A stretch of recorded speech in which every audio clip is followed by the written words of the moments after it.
La siguiente es una producción de 360podcast.sv. Diana Verónica y Tony, la entrevista se sube todos los días a 360podcast.sv, el primer hub de podcast en El Salvador. O puedes volver a escucharla por Spotify, Apple Podcast, Amazon Music, YouTube Music o TuneIn. Dale clic a la campanita para que recibas la notificación. Este día en el Corre de la Mañana le damos la bienvenida a... Bueno, como no podía ser de otra manera, estos días le hemos estado dando seguimiento a esta emergencia nacional. El país continúa en alerta roja. Hay temas que tienen que ver con la economía, con la política, que quedan, ¿verdad?, en segundo plano. Y todo es la atención de las emergencias y lo principal es salvar vidas. Así que le vamos a dar la bienvenida al director nacional de Protección Civil, Diana Verónica, Luis Alonso Amaya. Bienvenido, Luis Alonso. Buenos días. Buenos días, Tony, Diana Verónica. Muchas gracias por la invitación. Lamento no estar con ustedes en su estudio, pero igual estamos a la orden. Gracias por la oportunidad de dirigirnos a la población y, bueno, contarles qué es lo que estamos haciendo ahora mismo en el marco de este estado de emergencia nacional. Mira, Diana Verónica, antes de ir al aire, Luis Alonso nos dijo, está tomando cafecito en una taza de Protección Civil. Yo no sé qué mágico tiene esa taza, porque Luis Alonso viene dando virote desde como a las 4:30 de la mañana con Marisol Dorado. Sí. Virote desde la semana pasada, creo yo. Y Luis Alonso, lo que sí quería agregar antes de comenzar con toda la información que usted nos va a compartir es que estamos transmitiendo desde casa, haciendo este programa transmitiendo desde casa los que podemos, tomando la indicación del presidente de la República que decía que se debía trabajar, pero que los que pudiesen hacer la opción desde un teletrabajo, pues que así lo hiciéramos. Y es así como decidimos con Tony, bueno, martes y miércoles vámonos vía Zoom, ¿verdad? Y vamos a evaluar de acuerdo a las condiciones y las informaciones que ustedes nos den, qué hacemos el día de mañana. Pero tratando de que no andemos mucho en la calle, pues estamos trabajando cada uno desde la casa. Excelente, Diana Verónica y Tony. Esa es la actitud que debemos tomar todos, absolutamente todos, ante los escenarios de riesgo que ahora mismo está teniendo El Salvador. Vamos a seguir teniendo lluvias y en función de eso creo que justo esa es la forma en la que todos los salvadoreños y bueno, todas las personas que ahora vivimos en El Salvador, hay que recordar que muchas personas extranjeras han decidido hacer de El Salvador un lugar para vivir, un lugar para tener sus negocios y en ese sentido creo que es importante que todos los que estamos en este país tomemos esa actitud y decidamos protegernos. Eso debe ser ahora mismo la prioridad número uno, nuestra seguridad, la seguridad de nuestro entorno familiar, de nuestra vivienda, de nuestros niños, niñas, y con eso estoy seguro que no solamente vamos a hacer un gran aporte al sistema, a la respuesta que está dando el Sistema Nacional de Protección Civil, sino pues que no nos sumamos a las estadísticas, que es lo más importante. Luis Alonso, ayúdeme, bueno, tal vez otros están más enterados que yo, pero entre lo que ha dicho el Ministerio del Ambiente y Recursos Naturales en cuanto al fenómeno que nos incide y en lo que uno lee por otras personas que están de alguna forma pues entusiastas de los temas meteorológicos, o sea, se nos han juntado varias distintas formaciones, ¿verdad? Que he escuchado que el ciclón, no sé qué, que el corredor, o sea, ¿qué es la mezcla de fenómenos que nos están afectando? Bueno, quiero comentarle que efectivamente es una mezcla de varias cosas, de varios, diría yo, condiciones meteorológicas. La que principalmente nos estuvo afectando o estuvo incidiendo en la cantidad de lluvia que tuvimos al menos desde el viernes, sábado, domingo, lunes y todavía hoy diría, es el hecho de que la zona de convergencia intertropical, que para que nuestros amables radioescuchas tengan una concepción muy clara de qué es esto, es un cúmulo de nubes que frecuentemente se mantiene entre Colombia y, digamos, Costa Rica, la mitad de Costa Rica o la zona este de Costa Rica. Ese cúmulo de nubes pasa permanentemente ahí. Ustedes habrán notado que de repente siempre llueve entre la frontera de Panamá con Costa Rica, siempre llueve en la zona del Darién, que ya es la frontera entre Panamá y Colombia. Esas se mantienen permanentemente ahí y tiene que ver justamente por la interacción, digamos, que hay entre el trópico, el polo norte y el polo sur. Más allá de todo eso, el hecho es que ese cúmulo de nubes no simplemente es una formación nubosa permanente, sino que llueve constantemente. Por eso es que territorios como la zona del Darién, la selva de Colombia ya fronterizo con Panamá, son, digamos, zonas muy, pero muy ricas en cuanto a vegetación se refiere, por esa misma condición. Hasta ahí no hay ningún problema. ¿Cuál es? Porque digamos que son territorios que ya se adaptaron. Toda la vida, por siempre hemos tenido esa condición. ¿Cuándo es que eso incide de repente en El Salvador en aspectos negativos como los que hemos tenido? Cuando esta zona de convergencia intertropical sube a territorio nicaragüense, salvadoreño, incluso en algunos casos ha llegado, digamos, hasta la parte sureste de Honduras. Son territorios que, si bien es cierto, están, digamos, tienen cierta vegetación, no están tan adaptados para recibir toda esa cantidad de pluviometría que hemos tenido o cantidad de lluvia. El tema es que ese es una de las, digamos, de los fenómenos meteorológicos que ha estado incidiendo. Por otro lado, ahora mismo tenemos ya el ciclón número 1 que está específicamente en el Golfo de México, y eso es lo que está haciendo, como ya ha empezado a rotar. Ustedes saben que los meteoros que en algún momento llegan a adquirir la categoría de tormenta tropical o huracán, tienen una rotación contraria a las agujas del reloj. ¿Qué significa esto? Que si bien es cierto, ya la zona de convergencia intertropical estaba sobre Centroamérica, esa rotación inversa a las agujas del reloj lo que está haciendo es arrastrando toda la humedad del Pacífico hacia Centroamérica. Eso significa que por lo menos en la tarde de este día, mañana y al menos la mañana del viernes seguiríamos teniendo precipitaciones muy, pero muy considerables. Y por supuesto, hay un tercer elemento que se debería agregar a este fenómeno hidrometeorológico, que lo que ha hecho es dejar en Centroamérica un campo depresionario muy, pero muy alto. ¿De dónde viene lo depresionario? Pues el punto es que baja la presión atmosférica. Usualmente se suelen tener como presiones de 1012, 1015, 1017 y hasta 1020 milibares. Eso lo que hace que de repente hayan lluvias intermitentes, una tormenta por aquí, una por allá, pero cuando ya bajan a la cantidad que ahora tenemos, que creo que el último informe decía que estábamos en 1008 milibares, eso es muy, pero muy baja en cuanto a presión atmosférica se refiere. Y eso lo que hace es que haya más concentración de nubes y por ende más precipitación. Básicamente esa es la condición que desde el día jueves o viernes de la semana pasada ha venido dejando días muy pero muy lluviosos. Les quiero comentar que entre la noche del domingo y la del lunes, es decir antier, hemos llegado a tener hasta 500 milímetros de lluvia. Ayer al mediodía, el señor ministro de Medio Ambiente, en la conferencia con toda la Comisión Nacional de Protección Civil, informaba a la población que en algunos puntos como Apaneca, Coayúa, Nahuizalco, si mal no recuerdo, hemos llegado a tener 517 milímetros.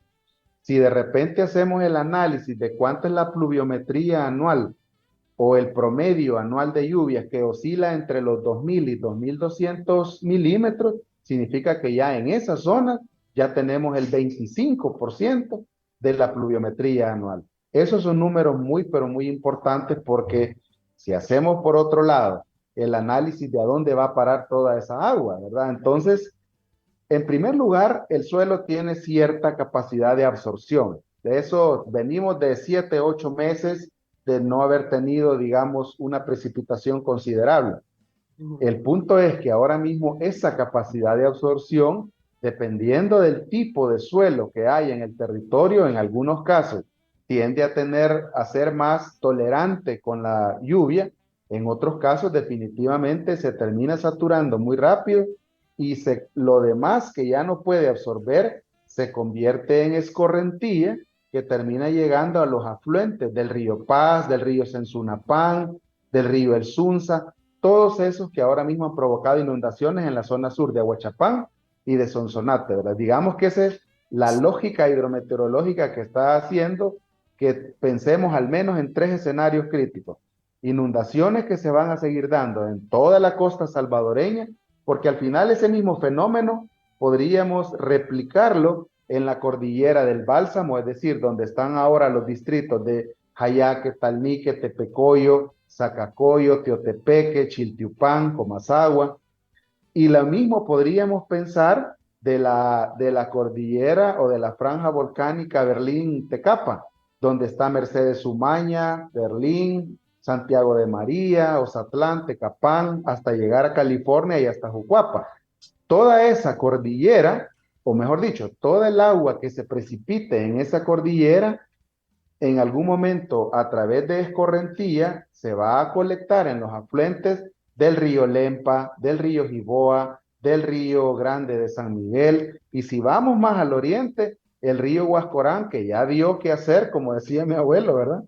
Ya dio que hacer en la zona de Barrancones, en la Unión. Así las condiciones, Tony y Diana Verónica.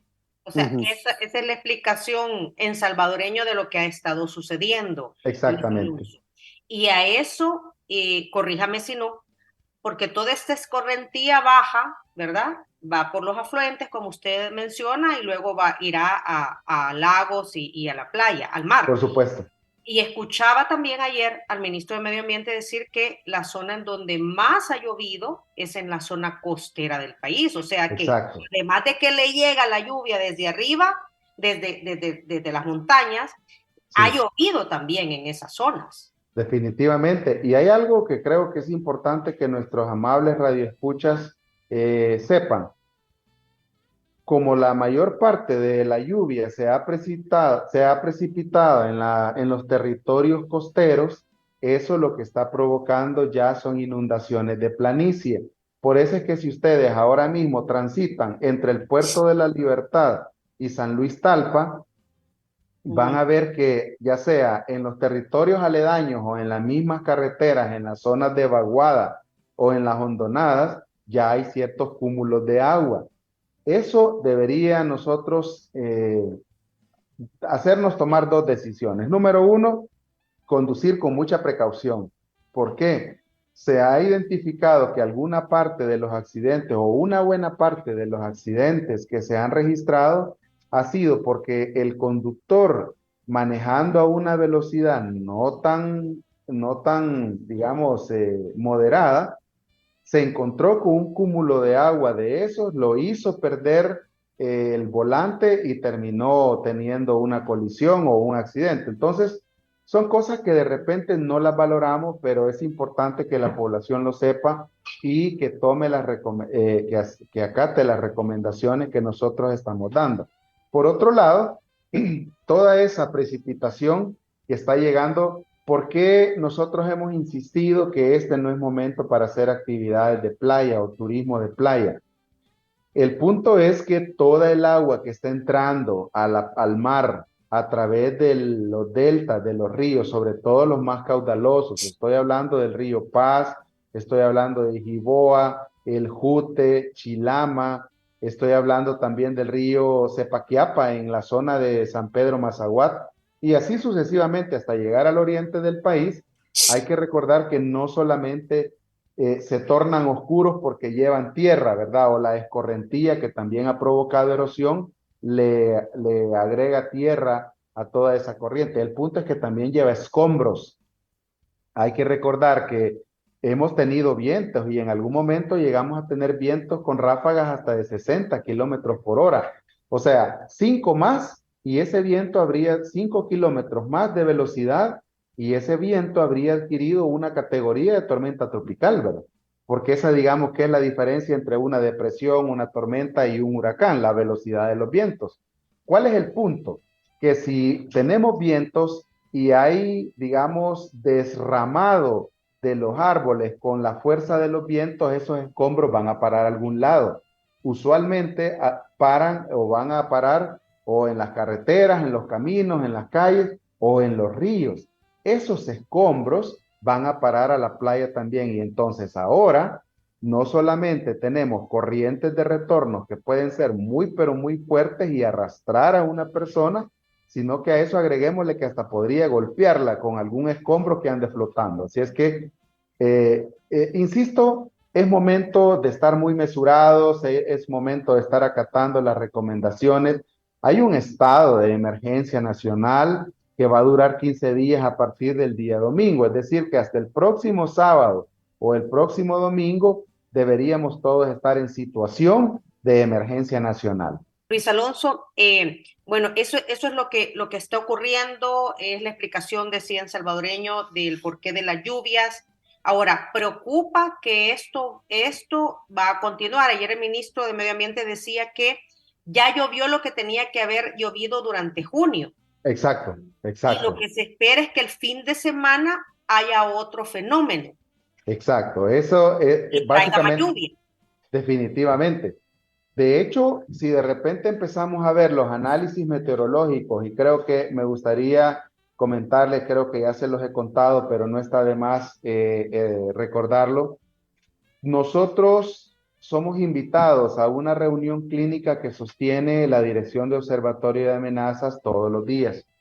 Que más que una reunión clínica, yo les digo que es un coloquio técnico en el que un hidrólogo, un meteorólogo, un vulcanólogo, un geólogo, y si se ocupa, como en este caso, un oceanógrafo, hacen el análisis correspondiente de la información científica que han logrado recabar y a partir de ahí ellos elaboran los diferentes informes especiales, que ahora mismo creo que estamos en el 11 o el 12, que empezó desde el miércoles pasado, les cuento.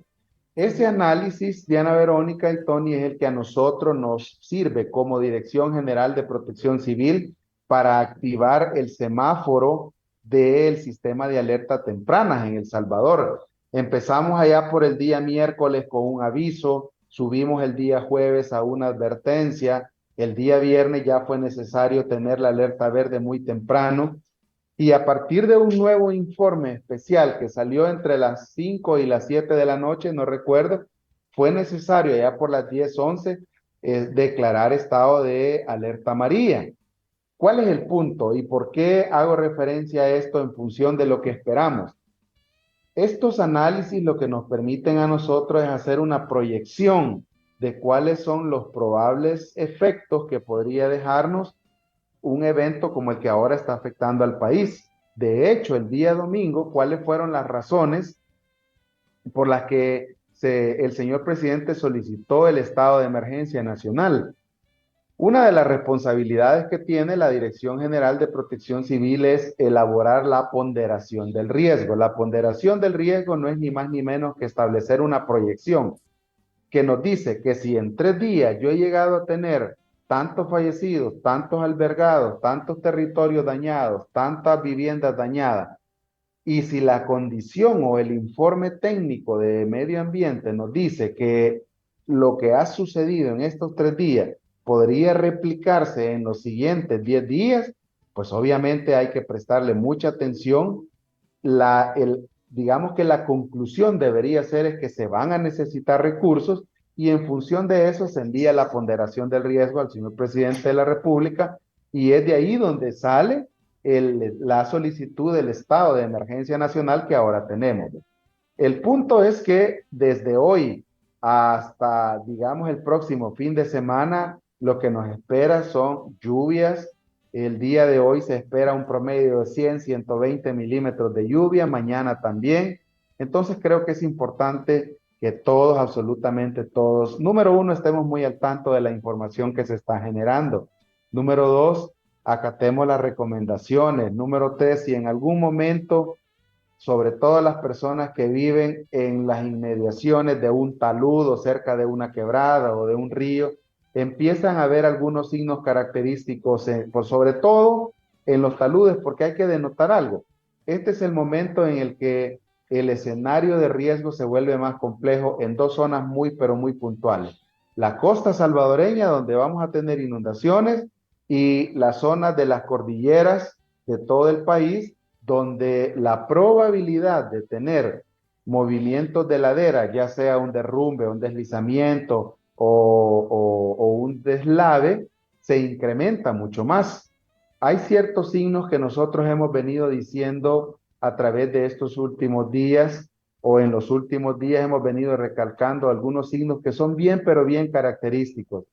Si notamos que, por ejemplo, la escorrentía pasa de ser una escorrentía agua sumamente clara y se torna muy, pero muy turbio y hasta lodo, eso hay que prestarle mucha atención. Si a eso se agrega, por ejemplo, que los árboles que siempre han tenido o han estado medianamente verticales, ahora empiezan a perder la verticalidad y se empiezan a tornar muy horizontales, eso significa que ese árbol está perdiendo la capacidad portante, que así se llama, es decir, está perdiendo la capacidad de asirse a la tierra o de agarrarse, si hablamos en buen salvadoreño, y en algún momento podría caer o derrapar.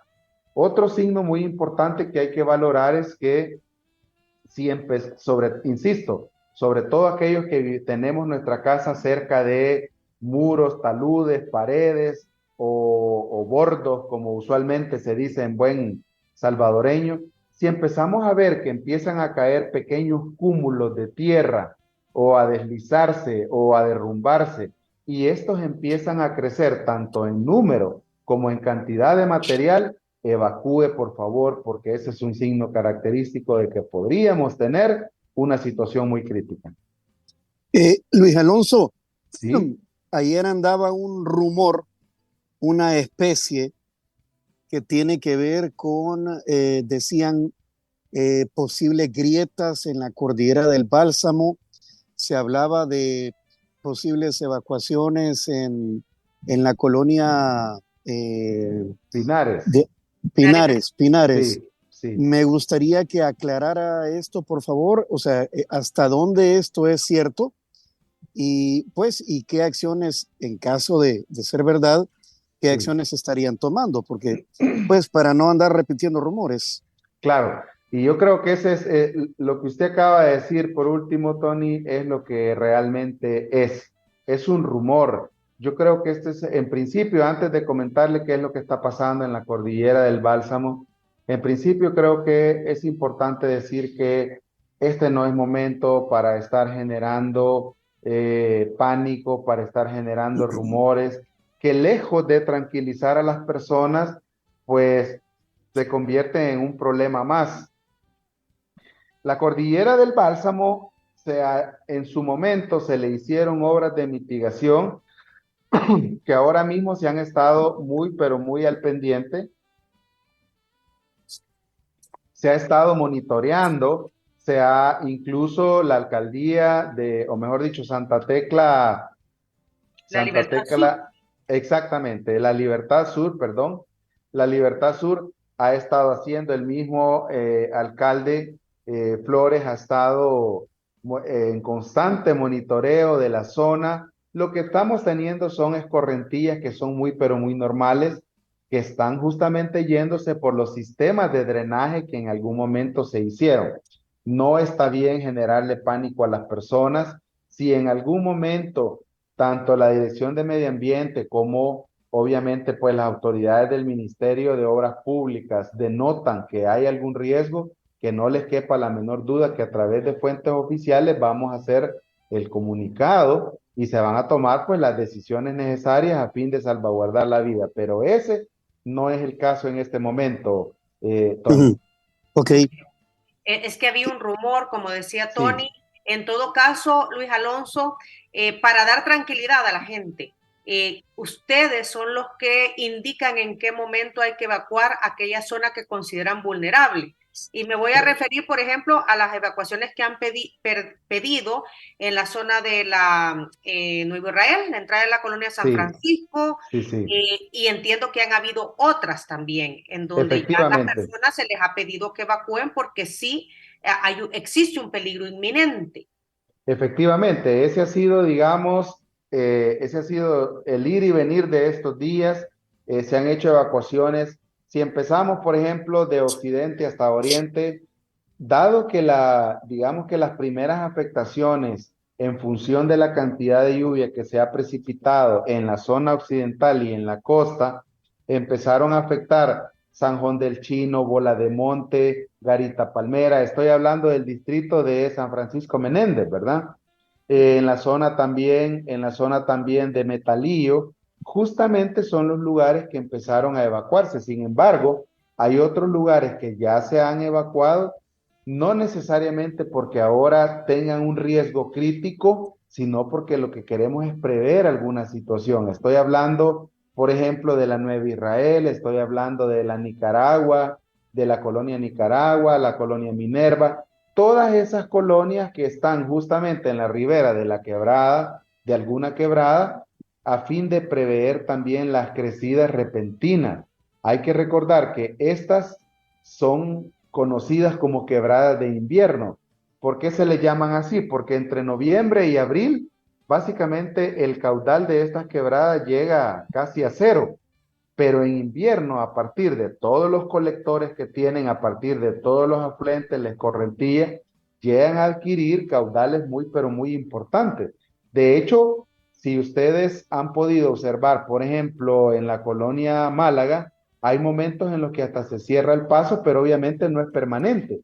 El caudal tiende a subir y de hecho tenemos ahí instalada una vara lignimétrica graduada y pintada con los colores del semáforo de alerta temprana que denotan que cuando esté en verde, pues deberíamos concluir que no hay ningún riesgo crítico. Pero si ya llegó amarillo, naranja o rojo, significa que incluso hasta podría estar a punto de un nuevo desborde como el que se ha tenido en otros años. Ese no es el caso ahora mismo, sin embargo, se han hecho algunas evacuaciones preventivas.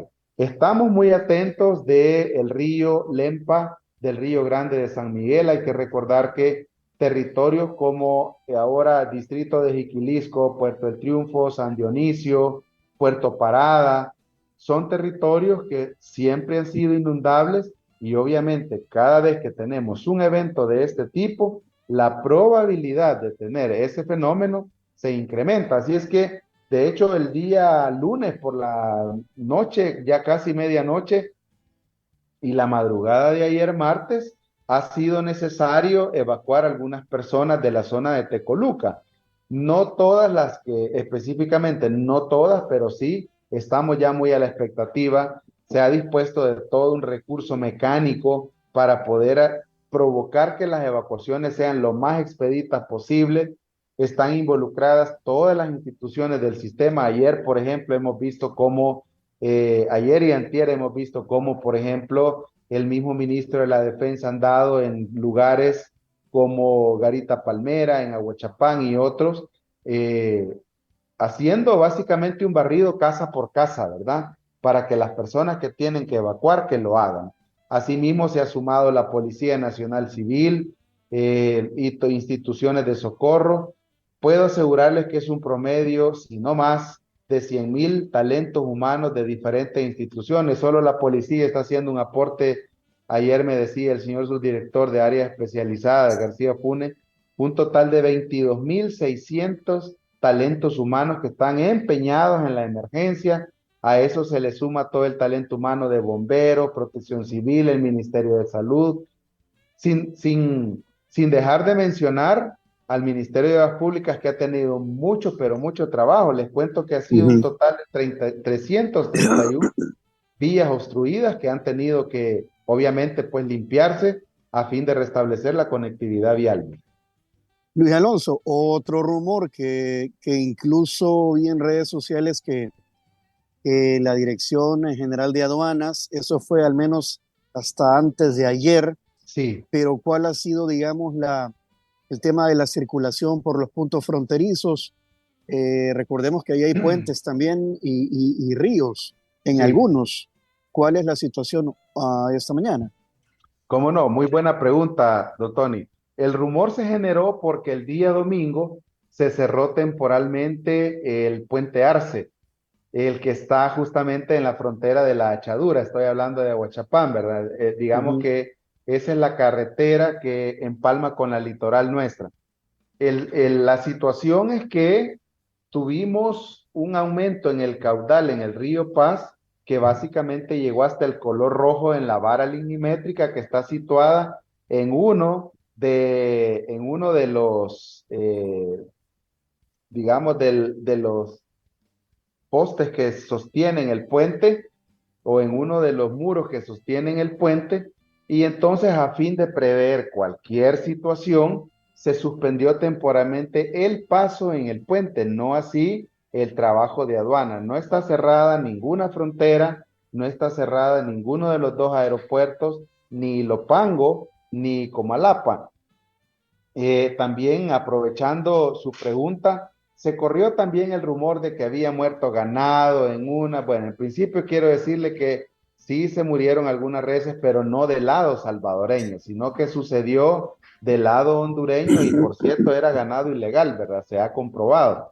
Entonces, en el caso también de la carretera de Los Chorros, sabemos que las obras que se están haciendo ahí son muy, pero muy grandes y muy Sí. importantes. Pero hay un detalle que me gustaría hacer del conocimiento que también ya lo ha explicado el señor ministro de Obras Públicas el día de ayer y básicamente ha sido muy reiterativo en las reuniones que ha tenido la Comisión Nacional de Protección Civil, al menos los últimos 4 días, en el que él mismo dice lo que ahora mismo está permitiendo que el paso no se cierre en la zona de Los Chorros es que paralelo a las obras que se están ejecutando a fin de incrementar, digamos, o de construir el viaducto, también se han ido realizando obras de mitigación como estabilización de taludes, se han cortado algunos árboles que están en la corona de estos taludes y eso pues afortunadamente ha permitido que el paso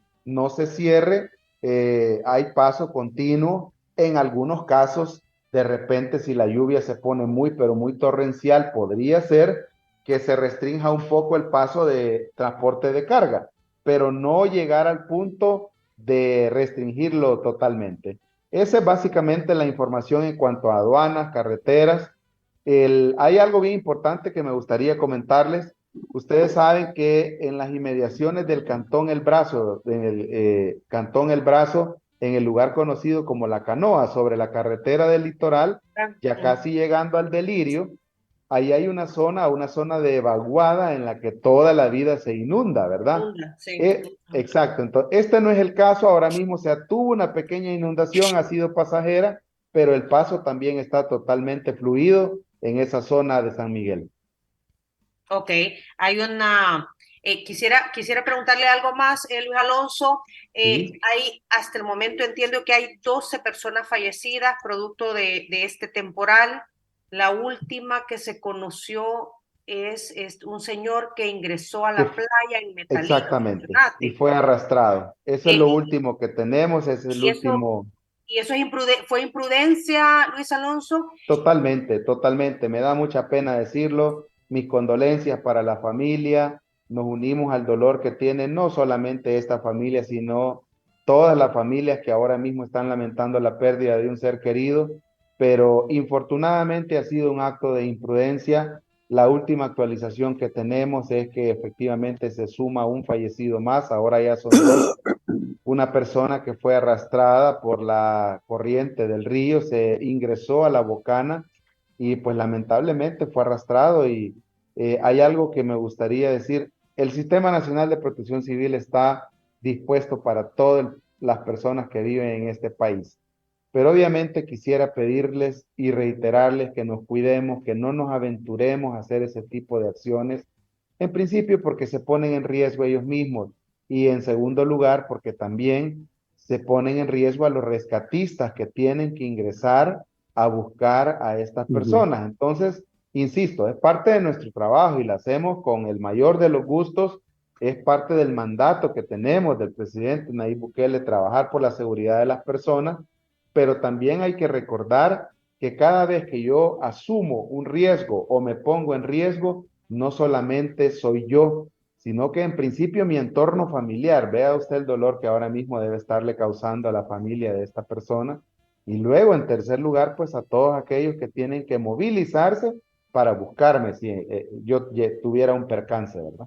Luis Alonso, La entiendo verdad es que que es un tema, perdón, un tema de sentido común, ¿verdad? Ahorita, o sea, Sí, la verdad que sí. entiendo que la pesca artesanal y obviamente la diversión en el agua está prohibida. Sí. ¿Cuáles son las opciones para las personas que viven de la pesca, Luis Alonso? Ah, muy buena pregunta, Diana Verónica. Le cuento que por eso es que cuando nosotros hablamos de gestión de la emergencia, no necesariamente nos estamos refiriendo a acciones eminentemente operativas que tienen que ver con búsqueda de rescate.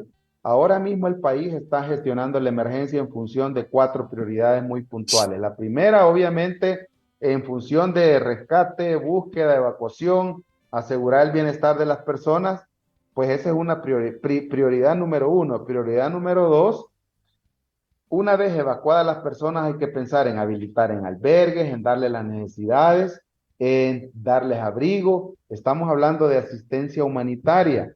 La prioridad número tres, que ahora tiene que ver con el establecimiento de las necesidades. Es aquí donde se tiene que pensar en todos los señores o señoras también que se dedican a la pesca artesanal, al comercio de mariscos, porque básicamente todos estos días que no han podido ellos ingresar al mar, es como que no hayan trabajado, ¿verdad? Y siendo este en alguna medida o en una buena parte un sector informal, pues obviamente si no trabaja el día a día, no tiene capacidad adquisitiva en principio para alimento, o no gana, mejor dicho, ¿verdad? Entonces, ya se está disponiendo de recursos para poder proveerle asistencia humanitaria a estas personas, independientemente si son afectados o no de la tormenta. Hay que pensar que al final terminan siendo afectados indirectamente porque no pueden desarrollar sus actividades laborales, ¿verdad? Ya se está pensando en ellos, Diana Verónica, y la cuarta prioridad en la que ahora estamos enfocados es terminar la evaluación de daños en función también de los agricultores. Hay que pensar que algunos de ellos ya habían sembrado, en algunos lugares la planta ya tenía alrededor de 10, 15 centímetros. Con esta inundación lo que se provoca es que se pierda básicamente, se llena de hongos o hay arrastre. Entonces ya hay que ir pensando en una segunda salen, siembra. hay gusanos, salen gusanos Exactamente. también. Exactamente. Entonces, el agua básicamente daña estos cultivos. Ya el Ministerio de Agricultura, el día de ayer, el señor encargado de despacho del Ministerio de Agricultura denotaba, pues, o hacía notar que ya se están tomando las previsiones del caso para responderle a estas personas. Nos quedan 8 minutos de entrevista, Luis Alonso. La temática entonces de aquí al sábado, domingo va a ser la misma, Exactamente. aunque con menor intensidad de lo de las últimas horas o igualito. Bueno, podría variar un poco la intensidad, podría ser menos, pero en cuanto a la probabilidad de tener afectaciones, hay que recordar algo. Si no ha hecho mucho sol, la evaporación no ha sido la suficiente como para decir que no podríamos seguir teniendo eventos. El punto es que si hacemos un breve recorrido, ¿verdad? Por el ciclo del agua, cuando tenemos evaporación, pues eso hace que el suelo nuevamente vuelva a adquirir la capacidad de absorción. Este no es el caso porque hemos estado básicamente cubiertos por un campo nuboso en todo el territorio nacional. ¿Qué significa eso? Que ahora mismo podrían ser 50, 60, 80 milímetros de lluvia, pero como el territorio sigue muy húmedo, exactamente. Entonces, la probabilidad de tener todos esos eventos que ya he mencionado sigue latente. En función de eso, no está de más, pues, decirles a todos, cuidémonos, acatemos las recomendaciones, hagamos caso si se nos pide que evacuemos, hay que buscar un lugar seguro, no hay que arriesgarnos. A los que por A o B motivo, porque hay que recordar que ahora mismo pues ya todos volvimos a las actividades laborales, ¿verdad? Bueno, los que tuvieron asueto que dicha, ¿verdad? Los que no hemos parado, pues lo hacemos con mucho gusto. Este es nuestro trabajo y lo disfrutamos. Pero para todos los que ya les tocó que volver a su jornada laboral, por favor no abusen de la velocidad, no transiten o procuren no transitar en carreteras que tienen algún riesgo, sobre todo en cuanto a caída de árboles y en cuanto a desprendimiento de tierra se refiere. Ok, Luis Alonso, entiendo que hay evaluaciones todos los días, ya usted lo mencionaba, en varias horas del día, y muchos padres de familia y estudiantes están inquietos por el tema del regreso a clases. Sí, quiero comentarle que el día de ayer, en reunión de la Comisión Nacional de Protección Civil, el ministro de Educación estaba justamente haciendo ese análisis. Las clases están suspendidas hasta hoy. Estoy más que seguro que ahora mismo, en la reunión que se tiene este día con la comisión, inmediatamente después va a la conferencia, él hará el anuncio respectivo, pues si las clases siguen suspendidas o si hay alguna variante en cuanto a esta decisión, ¿verdad? Muy bien, hay que estar pendientes entonces. Por supuesto. Muy bien, compañeros, son las 8:55, tenemos que finalizar, Luis Alonso. Creería yo que hemos abordado los diferentes temas y nos queda claro, va a seguir lloviendo por lo menos hasta el fin de semana, en menor cantidad, pero como los suelos están saturados, las probabilidades, ¿verdad?, de derrumbes, de anegamientos, pues continúan siendo iguales. Definitivamente. Yo creo que quisiera reiterar en las recomendaciones, informémonos por fuentes oficiales a fin de que podamos tomar las mejores decisiones.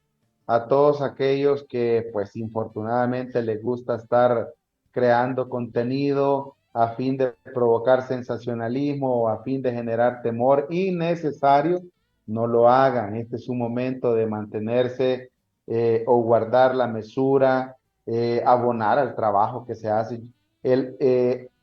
Hay un dicho que debo aceptar que no es de El Salvador, sino que nació en la Coordinadora Nacional de Reducción de Riesgo de Desastres de Guatemala, que es nuestra oficina homóloga, que esto es la que ve el tema de protección civil y emergencias en Guatemala, que ellos instituyeron hace algunos años. Decían ellos, con red somos todo, y ahora pues ha gustado tanto que lo ha adoptado toda Centroamérica, protección civil somos todo. Hay que recordar que en principio protección civil se basa en 3 premisas, ¿verdad? Y la primera de ellas es ¿qué hace Luis Amaya para hacerse de un entorno seguro? ¿Qué estoy haciendo para no ponerme en riesgo? La segunda, ¿qué hace el ser humano para procurar un entorno seguro para su familia? Es decir, ¿qué estoy haciendo para no poner en riesgo a mis hijos, mis hijas? Hay que pensar en adultos mayores, personas viviendo con discapacidad. Y la tercera, ¿qué hacemos para sumarnos al esfuerzo colectivo para reducir el riesgo de desastre? Es aquí donde yo les pido a todos los que viven en este país que sumemos, que hagamos un esfuerzo por hacer un aporte, y en algunos casos ese aporte significa no generar más temor del que ya tienen las personas, no generar riesgos innecesarios y por supuesto no ponerse en riesgo también. Bueno, Luis Alonso, muchísimas gracias. A ustedes por la oportunidad. Un saludo para usted y para todo el ejército de personas, voluntarios, trabajadores, autoridades que están pues trabajando por el bien de todos nosotros. Sentido común y a hacer caso Exacto. a las indicaciones. Muchas gracias, me da mucho gusto saludarles y espero que todo vaya bien para ustedes también en sus respectivos lugares, ¿verdad? Muchísimas gracias, suerte. Alonso, Un placer. gracias Saludos. a todo el equipo y estamos en contacto. Buenos días. Perfecto, cuánto gusto, buen día. Si quieren volver a escuchar esa entrevista, Diana Verónica, atención a lo siguiente. Si quieres volver a escuchar esta entrevista, ingresa a 360podcast.sb, el primer hub de podcasteros salvadoreños. Sigue a Diana Verónica y Tony la entrevista en Spotify, Apple Podcasts, Amazon Music, YouTube Music o TuneIn. Esta fue una producción de 360podcast.sv.